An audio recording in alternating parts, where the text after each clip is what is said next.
Welcome back to Nick Lenz's Comic Corner Classic. That's 9 Classics. This is episode number 1660 and Doubleshot number 1554. I got two DC trades, buzzed from two imprints. And here's the thing, both imprints, as far as I can tell, one of them has definitely been ceased a few years ago.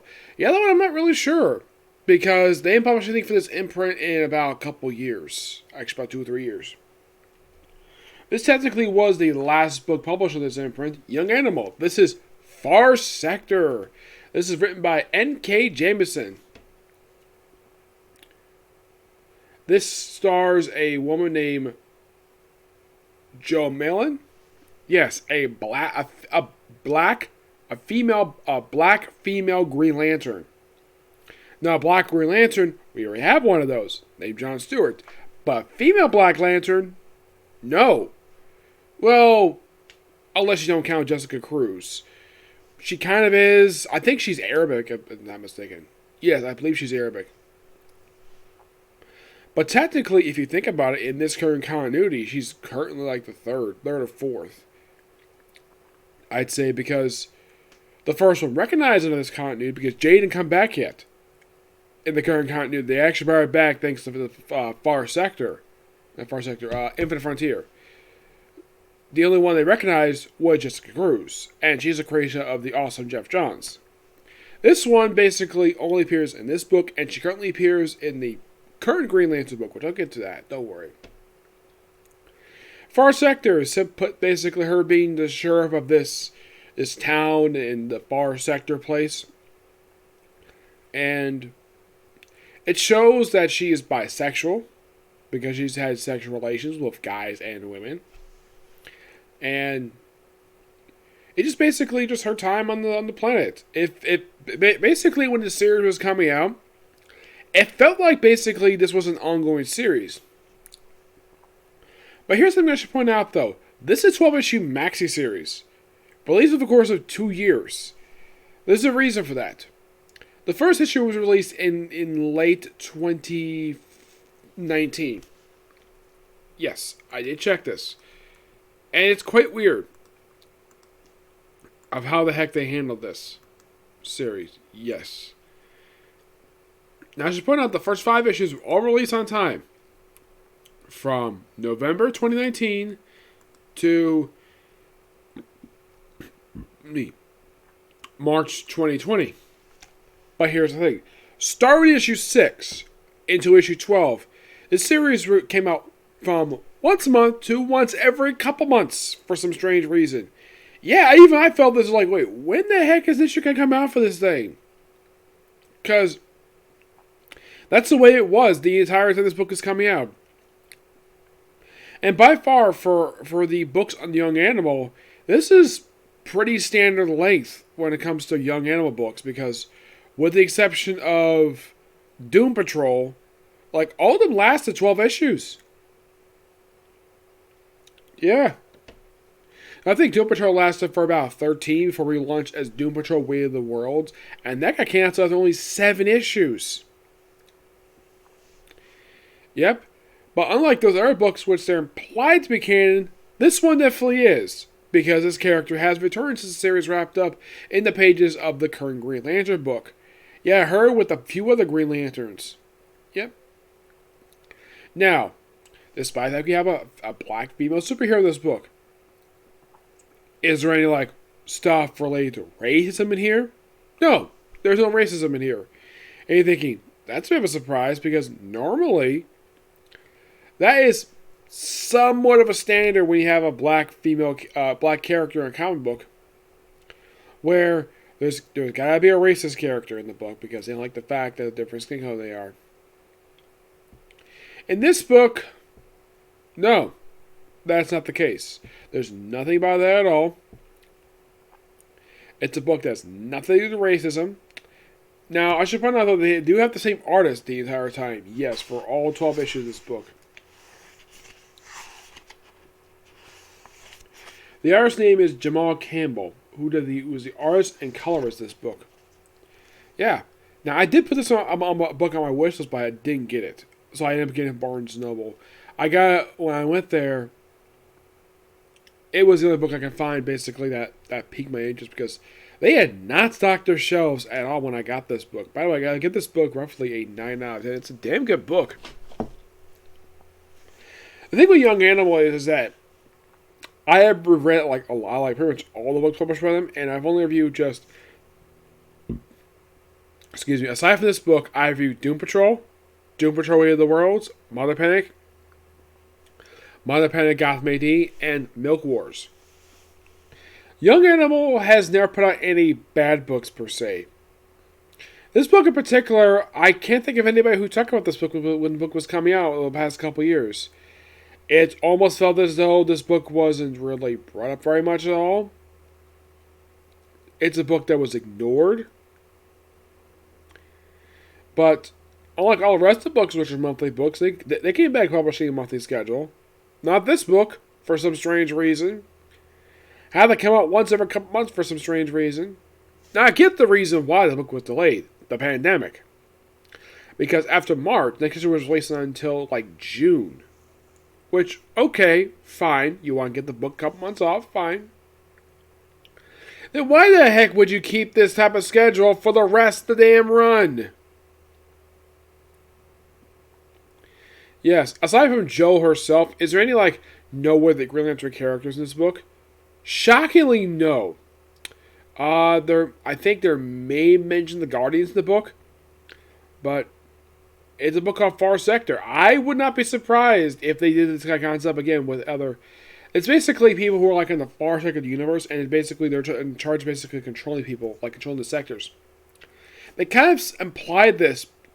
Now, the first time I heard something like this, a Far Sector Green Lantern was actually not in the Green Lantern comics. Oh no. The first time I heard about something like this was actually in a TV show that got canceled after one season.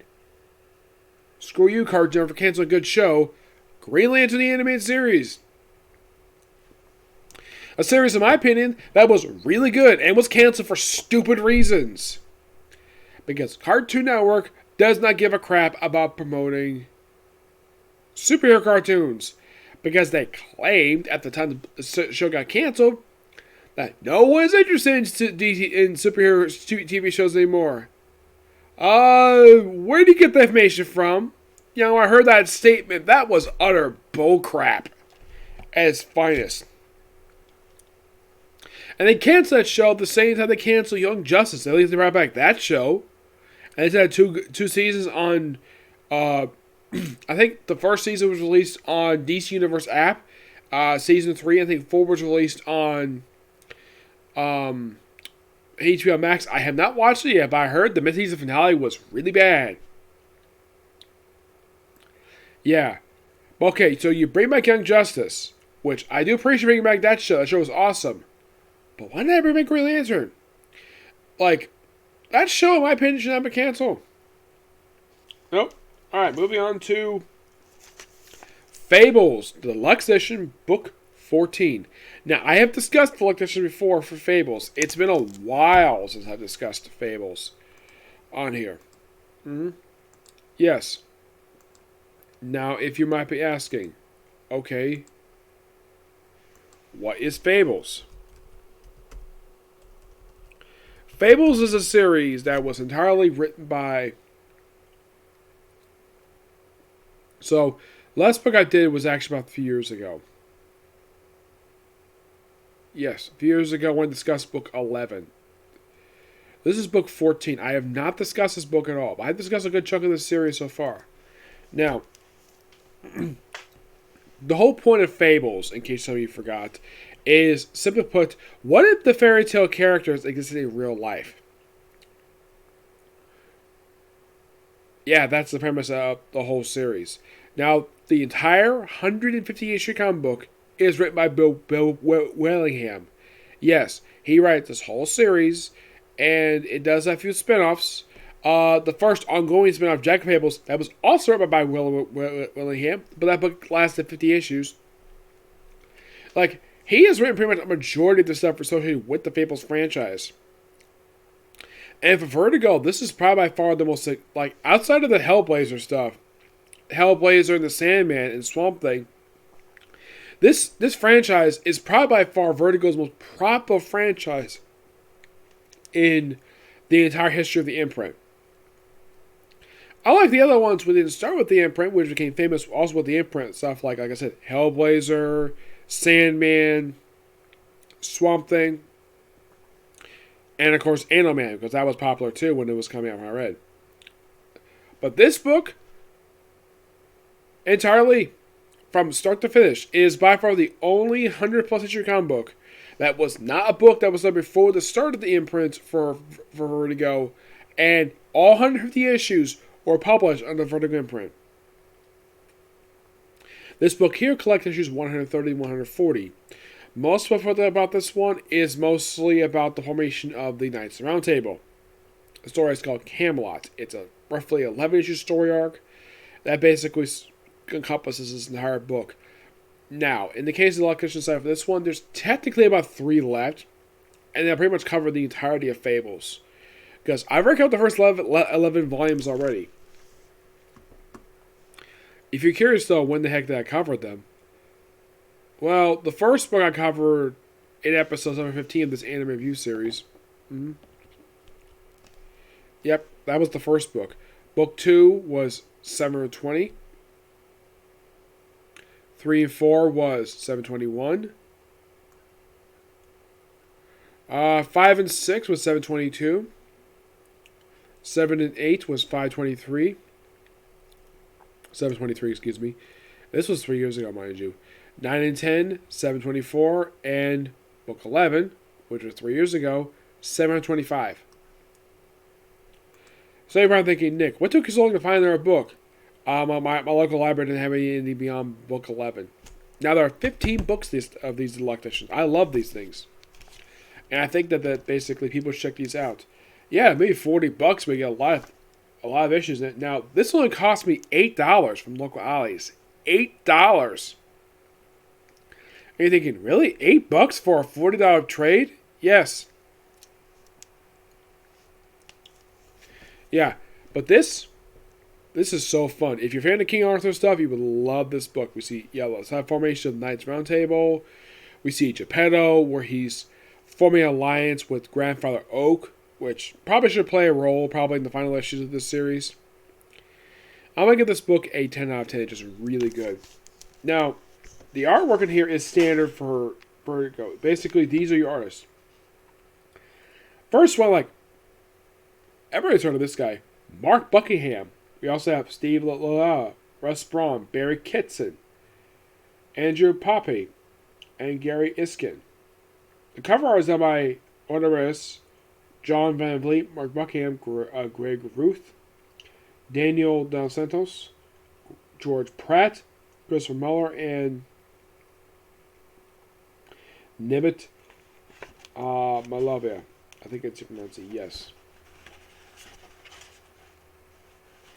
Aside from the whole Camelot stuff, there's also Root in the Branch, Boys in the Band, and Treasure from the Woodland Vaults.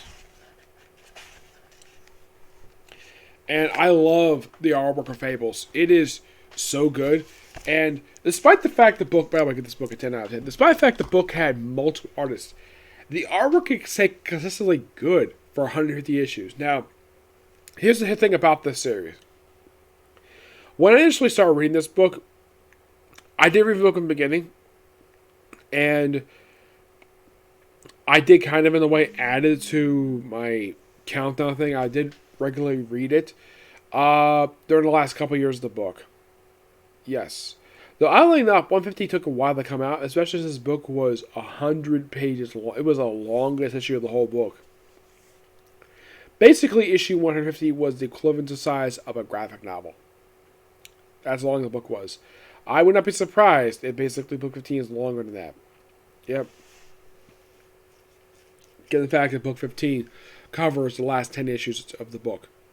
Yep.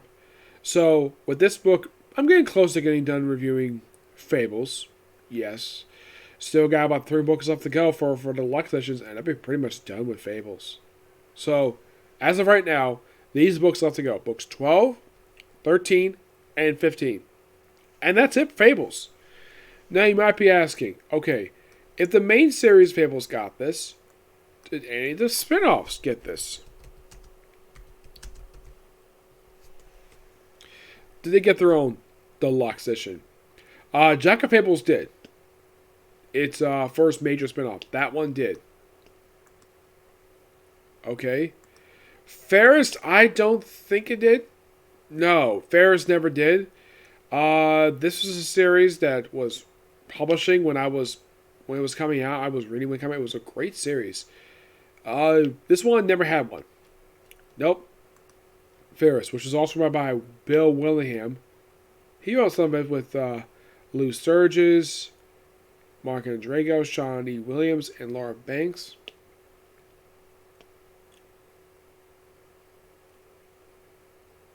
There's also the short-lived Ever After book, which this book itself didn't last very long. It was the first regular book under the Fables franchise I read when it came out. Didn't last very long. As far as I can tell, there is no explained reason why. Yeah, Ever After lasted for 12 issues. This one I'll probably review at some point, but when anyone hands the book, I probably will review it. Mm-hmm. Right now, anyways, this might be interesting for everybody. There is a Fables book published right now. Yes, for a while it was Fables Wolf Among Us. That was the adaptation of the video game. That was publishing for quite a while. And currently, we have Batman vs. Bigby. Yes, a crossover with Fables with Batman. And Bill Willingham is writing it. I'm like, wow.